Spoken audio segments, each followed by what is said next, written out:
We want to pray for you. But before we pray for you, His Excellency, sir, like as you rightly said, another area we want you to look at critically, we know is in your manifesto, is the area of insecurity that is eating this area so badly. Because no business can flow in the presence of insecurity. Number one. Number two, we also want to appeal, if God will permit, of which we know, when you become our governor, please, we would like you, we are sentimental about this. I am a free agent, that you are going to contribute the best way you can to the release of our brother Nnamdi Kanu. We are so passionate about that. Number three, sir, like you rightly said, these are youths. This is second service. The third service, rather. If you are here in the first service, they have trooped out. I spoke to them in your absence. Another crowd is coming this evening from all the branches to talk about the same thing. We have about 21 branches in Enugu here. They are coming. We are giving them free buses to come for this journey coming up on Saturday. So this evening here will be flooded with youths because we want to discuss and then send ourselves. We believe in prayer. We believe also in action. We don't just pray and fold our hands. We pray and we walk. These people would like to know whether you will remember them.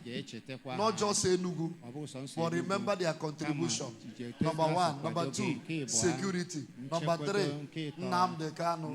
Number four, you have spoken about equity, fairness, and we know it is there. I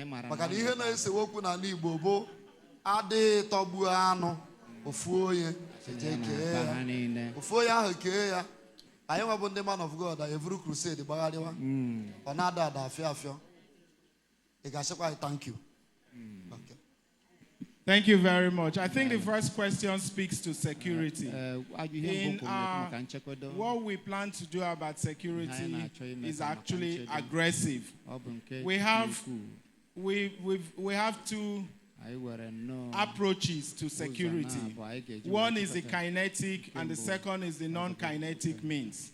So on the non-kinetic means, the focus there is to aggressively and accelerate youth employment.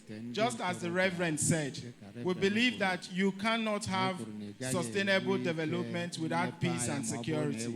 And you also cannot have peace and security without sustainable development. So they are mutually reinforcing. They are integrated.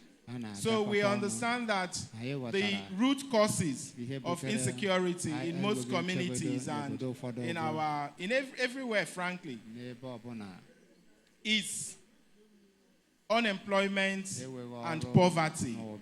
So if we're able to engage our youth productively, if we're able to unlock our rural economy, for example, where a lot of these fragilities exist, we will then have successfully reduced the number of the incidences of insecurity in our various communities.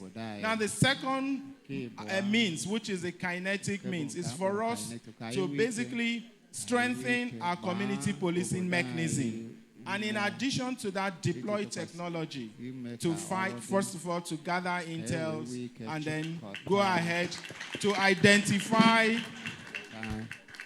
pursue and defeat the hoodlums. And once we've done that and open up the hideouts in our various rural communities, because our plan is to designate those hideouts as special economic zones so that we can get those dormant assets to productive assets. So we'll actually be generating wealth from that. In terms of inclusive governance, everything we have talked about, in fact, our economic plan is inclusive. It's inclusive economic development. That's very critical to us. And the Christian community is my primary constituents. You know, all the value, what has shaped my worldview, my universal ideal, my purity of character was implanted into me by the Christendom. So there is no way I would not be working with you people closely. If we, not just that I am inviting you on this journey of greatness, I've been here and I can see the strong support that I'm getting here. There is no way this could have been possible without that support. And I know that this is not just your strength, because you're also going to live here and you would spread the word. And our young people would also engage their colleagues. They would listen to what we're saying. In terms of, you know that even in terms of the current agitation that we have in this country today, we know that a lot of that heat is coming as a result of Nnamdi Kalu's detention. And I'm sure that almost all the presidential candidates have vowed that it was going to be the first thing they do once they get into power. So it will be for us as your elected representative, as your governor, to advocate ardently to ensure that that promise they made is kept. Thank you. I think that's about it. Thank you. We are done.